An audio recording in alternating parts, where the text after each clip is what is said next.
जय जय शंकर हर हर शंकर जय शंकर हर हर शंकर जय जय शंकर हर हर शंकर जय शंकर हर हर शंकर जय जय शंकर हर हर शंकर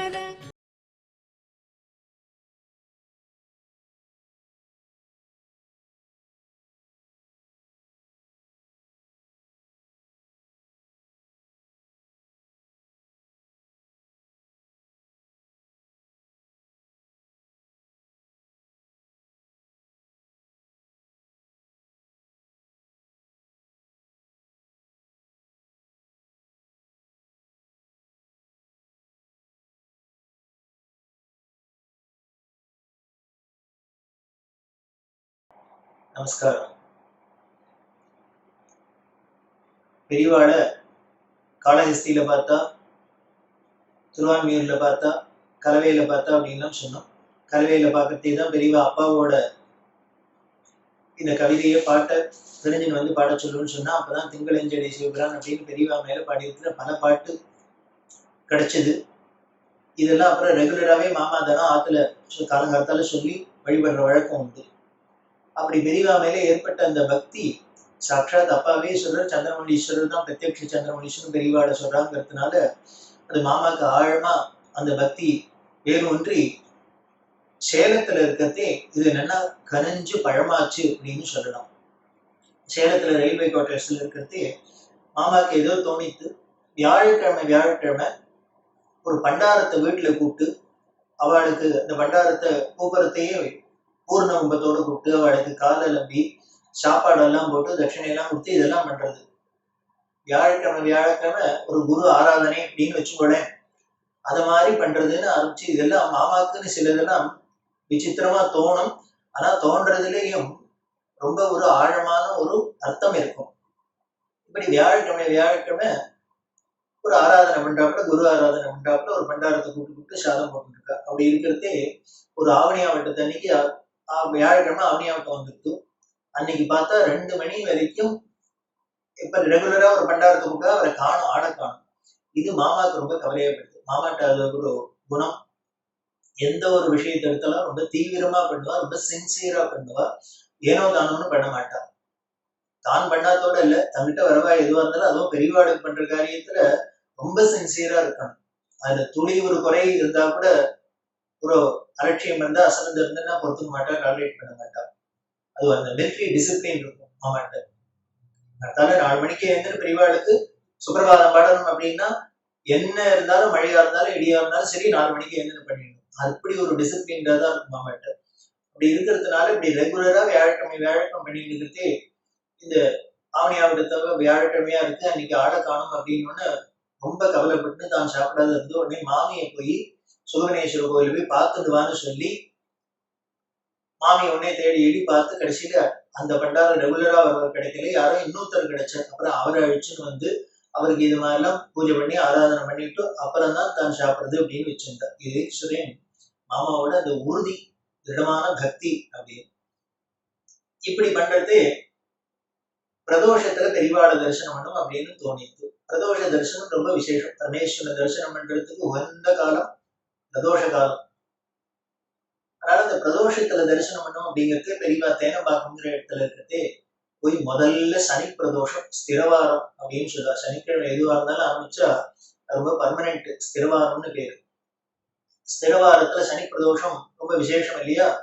அதுல தேனம்பாக்கத்துல போய் முதல்ல தரிசனம் பண்ணினா, அடுத்தது 2வது பிரதோஷம் போய் தரிசனம் பண்ணா, 3வது பிரதோஷம் தரிசனம் பண்ண போறதையே மனசுக்குள்ள ஒரு ஏக்கம். நாம பிரதோஷம் வந்து எனக்கு பெரியவாளுக்கு தெரியுமோ அப்படின்னு ஒரு எண்ணம் தோணிது. இது மனசுல ஒரு எண்ணம் தோணினா போறாதா? சர்வஜனான பெரியவாளுக்கு தெரியாதா?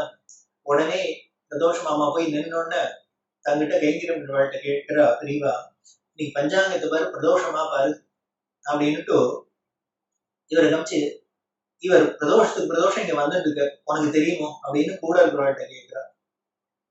அதான் பெரியவா. இவர் போறதே நினைச்சுன்னு போற, நம்ம பிரதோஷத்துக்கு வந்துருக்கோம், பெரியவாளுக்கு தெரியுமோ அப்படின்னா பெரியவாளுக்கு தெரியாதே வர முடியும். பெரியவா அனுகிரகம் பண்ணாத பெரியவா இருக்கிற திக்க நோக்கி நம்மளால ஒரு நமஸ்காரம் பண்ண முடியுமா? நினைச்சிட முடியுமா பெரியவாளை? நாம பெரியவாளை நினைக்கிறோம், பெரியவாளுக்கு ஏதோ கைங்கரியம் பண்றோம், பெரியவாளை பூஜை பண்றோம் அப்படின்னா இது எல்லாம் நாம நினைச்சுன்றதுனால இல்ல, பெரியவா நினைக்கிறதுனால, நம்மள்ட்ட இருந்து வாங்கிக்கணும் நினைச்சு நமக்கு அனுகிரகம் பண்றதுனால நடக்குது. இப்படி எல்லாம் பண்ணியிருந்தா அப்படி இருக்கிறதே அது ரொம்ப ஆலமரம் மாதிரி அந்த விருட்சம் வளர்ந்துருந்தது. வரவா எல்லாருக்கும் தங்கிட்ட வரவா எல்லாருக்கும் அப்படிதான் பண்ணியிருந்தா. அப்படி இருக்கிற பெரியவாளுக்கு ஒரு ஆபீஸ்ல சில சிரமங்கள்லாம் வந்தது. ரொம்ப ஸ்ட்ரெயிட் ஃபார்வர்டா இருப்பா. எப்பொழுதுமே ஒரு அதிகாரியா இருந்து ஸ்ட்ரெயிட் ஃபார்வர்டா இருந்தாலே கூட இருக்கிறவாளுக்கெல்லாம் கீழே இருக்கிறவாளுக்கெல்லாம் ஒரு சிரமம் இருக்கும் இல்லையா? அதனால ஏதோ பெட்டிஷன்லாம் போட்டு அது இதெல்லாம் பண்ணி ஏதோ இடைஞ்சல்லாம் யூனியன் மூலியமா இடைஞ்சல் பண்ணினா அது என்கொயரி எல்லாம் வந்தது. சஸ்பெண்ட் பண்ற அளவுக்கு போயிடுது மாமாவை. அதுக்கப்புறம் என்கொயரி எல்லாம் வந்து என்கொயரியில கண்டுபிடிச்சு ஒரு தப்பும் இல்லை அப்படின்னு நிரூபணமாகி இவர் ரொம்ப நேர்மையான அதிகாரி அப்படின்னு ஒரு சர்டிபிகேட் கொடுக்குற அளவுக்கு போச்சு. இப்படி எல்லாம் இருந்தா மாமாவுக்கு கொஞ்சம் மனசு வருத்தமா இருந்தது. அதனால என்ன பண்ணா பெரியவாள்கிட்ட இது மாதிரி சிரமங்கள்லாம் வராத இருக்கணும், நிம்மதியா இருக்கணும் அப்படிங்கிறதுனால பெரியவாள்கிட்ட பிரார்த்தனை பண்ணா பெரியவா அனுகிரகம் பண்ணணுங்கிறதுக்காக ஒரு உபவாசம் இருக்கலாம் அப்படின்னு எனக்கு தோணிட்டு. பிரதோஷத்துக்கு போறோம், பிரதோஷத்துக்கு போறதையுமே சாப்பிடாத இருந்துடுறது, உபவாசம் இருக்கிறது அப்படின்னு தோணிட்டு. அது மாமா சொல்லுவா, ஏதோ நம்ம ஒரு காரியம் ஆகணும்னா சில பேர்கிட்ட என்ன பண்றோம், பட்னி கிடக்கும் இல்லையா, சாப்பிடாத இருந்து பட்னி கிடந்துதான் காரியத்தை சாதிச்சுக்குது அப்படிங்கிறப்ப பெரியவாழ்கிட்டையும் அனுகிரகம் பண்ணிதான் ஆகணும்னு இந்த உபவாசம் அப்படின்னு பண்ணலாம் அப்படின்ட்டு தீர்மானம் பண்ணி இருந்தா.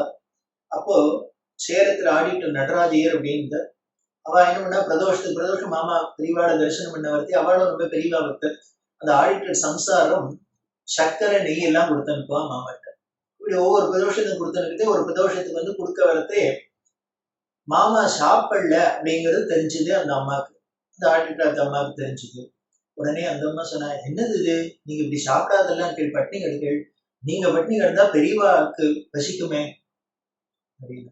அதாவது கண்ணுக்கு பட்னி கிடந்ததுன்னா தாய் பசு கரையிறாப்புல நீங்க பட்னி கிடந்தா பெரியவாளுக்கு பசிக்குமே, அப்படின்னா பட்னி கிடக்காது, நீங்க சாப்பிடணும் அப்படின்னா அந்த அம்மா சொல்லிட்டு போனா. இது ஏதோ சாதாரணமா சொல்லிட்டு போனா. அன்னைக்கு பிரதோஷத்துக்கு போனா இந்த பிரதோஷம் வந்து காத்தால துவாதசி இருக்கு, அப்புறம் சாயந்தரம் பிரதோஷம் அது மாதிரி எல்லாம் வரும் இல்லையா. இவர் போனோடனே தரிசனத்துக்கு போனோடனே ஸ்ரீகண்டன் பெரியவாள்கிட்ட கைங்கரியம் பண்றவர் ஸ்டேஷன் மாஸ்டர் வாங்க வாங்க வாங்க, முதல்ல நீங்க சாப்பிடணும் அப்படின்னு சொன்னார். மாமாக்கு ஆச்சரியம் வந்து, என்ன நம்ம ரெகுலரா வந்துட்டு இருக்கோம், திடீர்னு இப்போ வந்தோடனே சாப்பிடணும்னு சொல்றாளே அப்படின்னு. இவர் சொன்னேன், நான் இல்ல, நான் பெரியவா தரிசனம் பண்ணோம், அதோட இல்லை நான் ஒரு உபவாசம் இருக்கிறதுன்னு ஒரு மனசுல சங்கல்பம் பண்ணிட்டு இருக்கேன், நான் சாப்பிடுறது இல்லைன்னு, அதனால வேண்டாம் அப்படின்னு.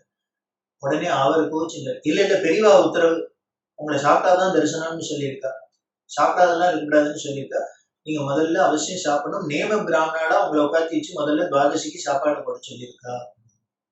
மாமாவுக்கு ஆச்சரியமா இருந்தது, என்ன வேடிக்கையா இருக்கு, நாம பட்னி கிடக்கணும் அப்படின்னு ஏதோ பிரார்த்தனைக்காக உபவாசம் இருக்கணும்னு நினைச்சிட்டு இருந்தா இங்க வந்தோடனே முதல்ல பெரியவா சாப்பிட்டாதான் தரிசனம் அப்படின்னு சொல்றா, அதுவும் நேம பிராமணால உட்காந்து வைக்கணும் அப்படின்னா இவருக்கு என்ன பண்ணுன்னு தெரியல. சரி பெரியவா சொல்லியாச்சு, போய் சாப்பிட்டா அதுக்கப்புறம் தரிசனம் பண்ணா. தரிசனம் பண்றதே பெரியவா சொல்றா, அதுக்கு முன்னால பெரியவா பிக்ஷா எடுத்த ஸ்ரீகண்டன் சொல்றா, இன்னைக்கு என்ன நான் பிக்ஷா எடுத்து இருந்தாலும் எனக்கு பசிச்சுட்டே இருக்கு அப்படின்னு. இது பெரியவா அப்படி சொன்னோன்னு இதை கேட்ட பிரதோஷம் வந்து தூக்கி அறிவுறது ஷாக். என்னன்னா சேலத்துல இந்த நடராஜன் ஆடிட்டர் மாமி என்ன சொன்னா, என்ன நீங்க சாப்பிடாத இருக்கு, நீங்க சாப்பிடலைன்னா பெரியவாளுக்கு பசிக்குமே அப்படின்னு அந்த அம்மா சாதாரணமா யதார்த்தமா சொன்னா. ஆனா அது சத்தியம்ங்கிறாப்புல இங்க பெரியவா என்ன நிரூபிக்கிறாப்புல, இன்னைக்கு என்ன பிக்ஷ பண்ணினதுக்கு அப்புறமும் பசிச்சுட்டே இருக்கு, பசிக்கிறது அப்படின்னு சொல்றாங்கன்னா இதுதான் அந்த தாயின் சிறந்த தயாவான தத்துவம் அப்படின்னு மாமா சொல்றாப்புல. பெரியவா என்ன பண்ணினா வெறும் வாழைக்காய் மாவையும் பொரியும் அதையும் எதையும் சாப்பிட்டு ஒரு ஊரா இருந்திருந்தா, எந்த காட்டுலயா இருந்தாலும் மேட்லயா இருந்தாலும் எந்த இடத்துல இருந்தாலும் பெரியவாளுக்கு ஒரு வசதியும் இல்லை, அவளுக்கு பிக்ஷைக்கு ஒன்றும் இல்லைன்னா கூட போறவர்களுக்கெல்லாம் வயிறார சாப்பாடு போட்டு அனுப்புறா அப்படின்னா அதுதான் அம்மாவோட குணம். தாயார் என்ன பண்றா,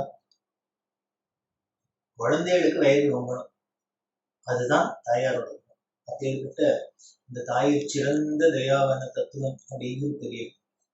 அப்படி இருக்கிற பெரியவாளோட இந்த பக்தி நாளுக்கு நாள் இப்படி மாமாவுக்கு பழுத்து பழுத்து வளர்ந்து அதுக்கப்புறம் சேலத்திலேருந்து எழும்பூருக்கு வந்து எழும்பூர்ல அது இன்னும் பெரிய ஆல விருட்சமா பெருசாகி அப்படி வந்த அந்த பக்தர் மண்டலத்துல பல பேர்லாம் அங்க சேர்ந்து அதுக்கப்புறம் இந்த கொண்டாட்டத்துல ஈடுபட்டு பல பேருக்கு பெரியவாழ்கிட்ட பக்தியும் பெரியவா உபாசனையும் பண்றதுக்கு மாமாவோட இந்த பக்தி எல்லாம் ஒரு காரணமா இருக்குது.